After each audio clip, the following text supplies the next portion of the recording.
Nah, jadi apa yang akan kita lakukan di akhir bulan atau di penghujung bulan pada kalender Hijriah ini? Itulah mengintrospeksi diri, menggunakan waktu-waktu yang diberikan oleh Allah Subhanahu wa taala untuk bertaubat dengan taubat yang sebenar-benarnya.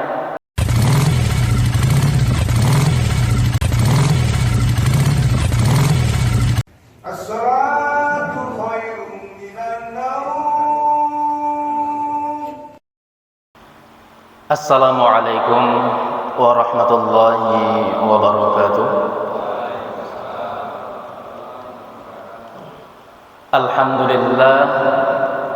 Alhamdulillahi rabbil alamin. Wassalatu wassalamu ala asyrafil anbiya'i wal mursalin wa ala alihi wa sahbihi ajma'in. Amma ba'du. Para hadirin, bapak-bapak, dan ada beberapa ibu-ibu di belakang kita ya. Kita jangan melupakan ya.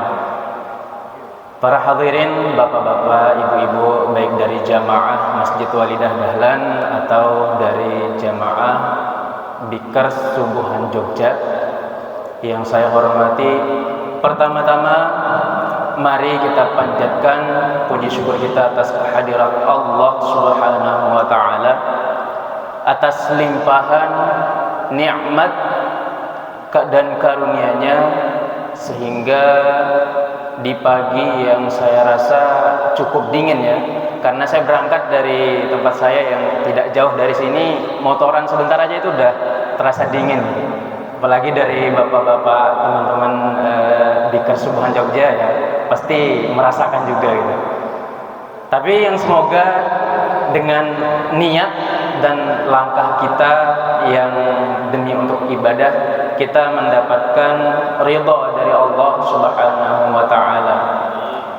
Karena nikmat yang paling besar atau nikmat yang paling baik yang diberikan oleh Allah Subhanahu wa taala kepada umatnya, kepada hambanya adalah nikmat iman dan takwa. Karena tanpa adanya nikmat iman, tidak mungkin hati kita tergerak untuk berangkat dari rumah ke tempat ibadah ini. Jadi mari kita sama-sama gunakan nikmat sehat, kemudian nikmat kesempatan yang diberikan oleh Allah Subhanahu wa taala untuk tetap berbuat baik kepada diri kita sendiri, orang lain, maupun untuk beribadah kepada Allah Subhanahu wa taala. Kemudian sholawat dan salam tidak lupa pula kita haturkan kepada junjungan kita, yakni baginda Rasulullah Muhammad sallallahu alaihi wasallam, yang semoga di yaumil akhirah nanti kita sebagai umatnya mendapatkan syafaatnya. Amin ya rabbal alamin. Karena di akhir hayatnya Rasulullah sallallahu alaihi wasallam tidak memikirkan apapun selain umatnya. Ketika Rasulullah akan wafat, beliau hanya berucap ummati, ummati, ummati. Jadi begitu sayangnya Rasulullah sallallahu alaihi wasallam kepada umatnya. Semoga nanti di yaumil akhirah kita mendapatkan syafaatnya. Amin ya rabbal alamin. Baik bapak-bapak dan ibu-ibu dan teman-teman yang saya hormati,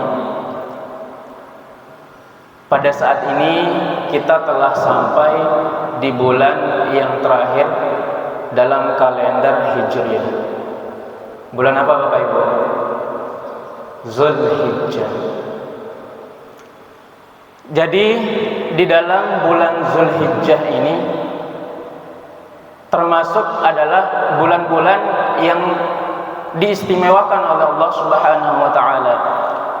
Inna iddatash syuhuri 'indallahi 12 syahran fi kitabillah yauma khalaqa minha arba'atun hurum, firman Allah dalam Al-Qur'an. Jadi bulan Zulhijjah ini merupakan bulan yang diistimewakan oleh Allah Subhanahu wa taala. Maka dari itu, mari di sini kita sama-sama memanfaatkan keistimewaan bulan Zulhijjah ini. Caranya adalah di dalam bulan Zulhijjah 10 hari pertama.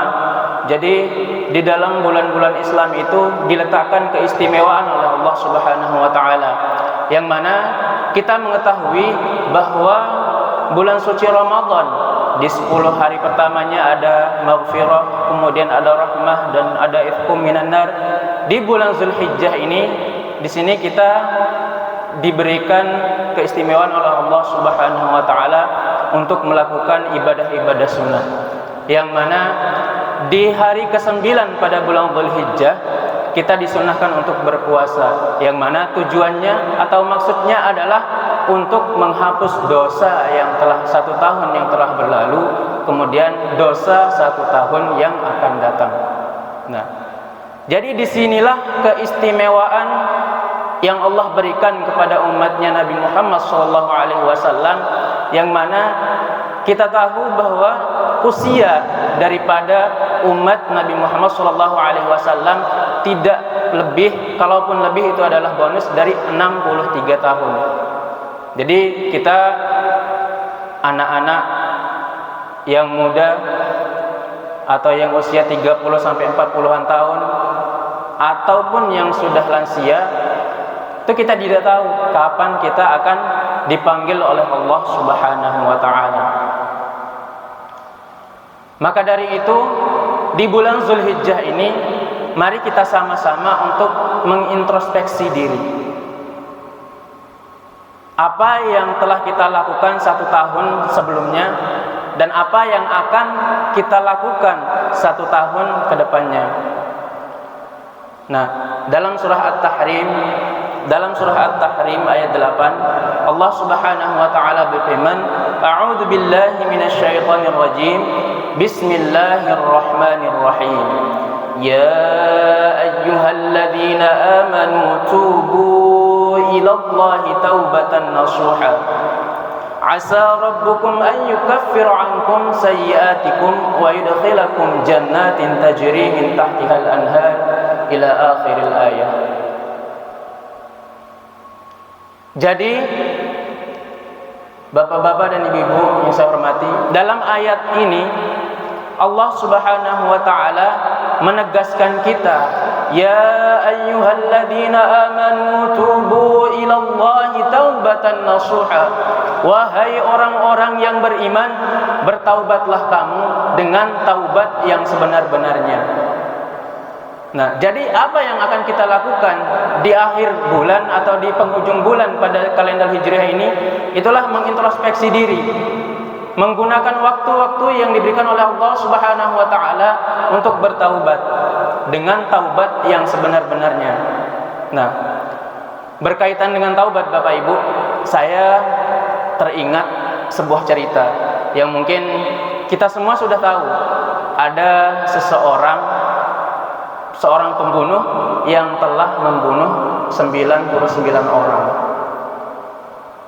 Ada pembunuh yang sudah membunuh 99 orang. Nah, pembunuh ini sangat ingin untuk bertaubat, sehingga dia mencari seorang ulama yang sangat alim, yang dirasa sangat alim di tempat ia tinggal. Sampai ketemu dengan salah satu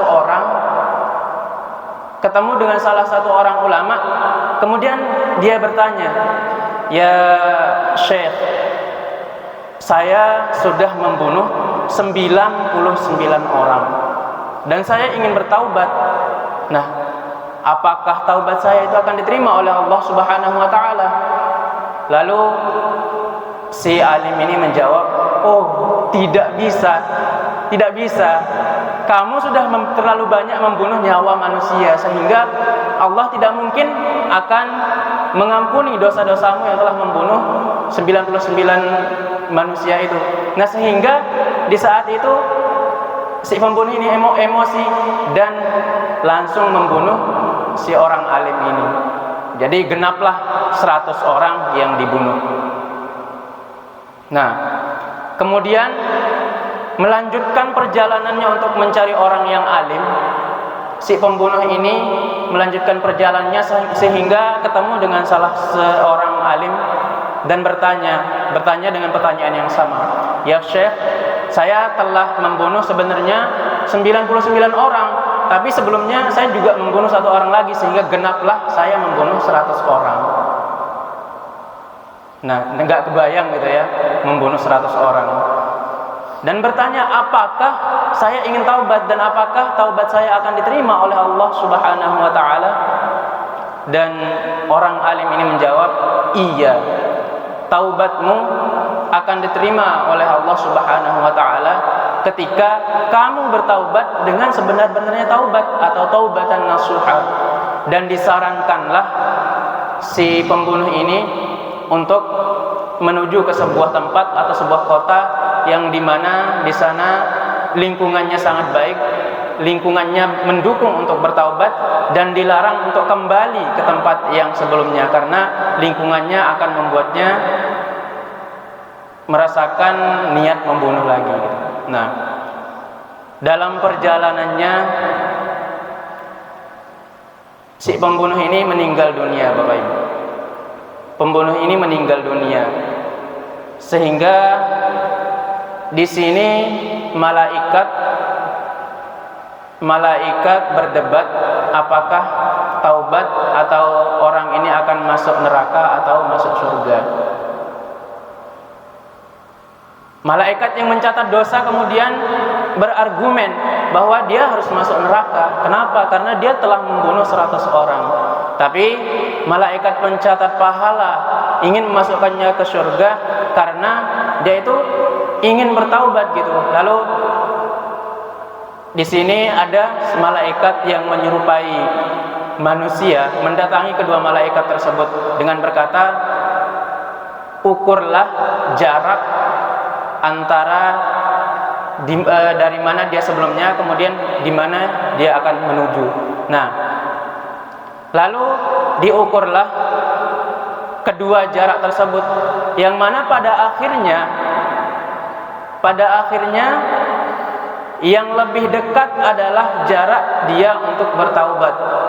Lalu dimasukkanlah sang pembunuh tadi, diampunilah dosa-dosanya karena jarak yang akan dia tuju itu lebih dekat daripada jarak sebelumnya. Nah, dalam hadis sahih yang diriwayatkan oleh Imam Muslim bahwa dikatakan Allah memberikan keringanan atau memperdekat jarak antara pintu taubat seorang ini dengan pintu yang sebelumnya.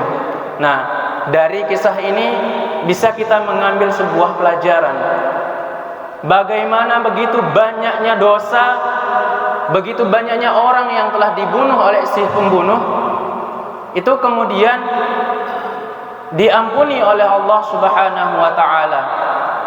Nah, jadi kita sebagai manusia, bahkan Rasulullah pun dalam riwayat hadis dinyatakan bahwa setiap hari Rasulullah Shallallahu Alaihi Wasallam bertaubat atau beristighfar sebanyak 80 kali, 88 kali. Kemudian ada juga hadis yang mengatakan bahwa Rasulullah Shallallahu Alaihi Wasallam beristighfar dalam satu hari bisa 100 kali. Nah, kita juga bisa mengambil ibrah di sini. Bagaimana Rasulullah Shallallahu Alaihi Wasallam yang sudah terjamin masuk surga, yang sudah terjamin pahalanya, masih mau minta ampun kepada Allah Subhanahu Wa Taala. Lah, sedangkan kita, ya, apakah kita satu hari beristighfar 100 kali? Gitu belum tentu ya. Jadi di sini mari kita sama-sama menggunakan waktu yang Allah berikan kepada kita untuk bertaubat. Nah, karena seperti cerita yang tadi, walaupun dosa seseorang hamba itu sangat besar, itu ampunan Allah lebih besar daripada dosa yang hambanya perbuat.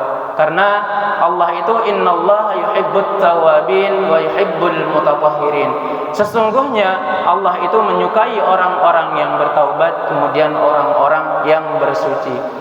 Jadi sebelum ajal menjemput kita, selagi Allah masih memberikan waktu untuk kita, mari kita sama-sama beristighfar kepada Allah Subhanahu wa taala, menggunakan apa yang telah Allah kasih kepada kita untuk selalu berbuat kebaikan, dan kemudian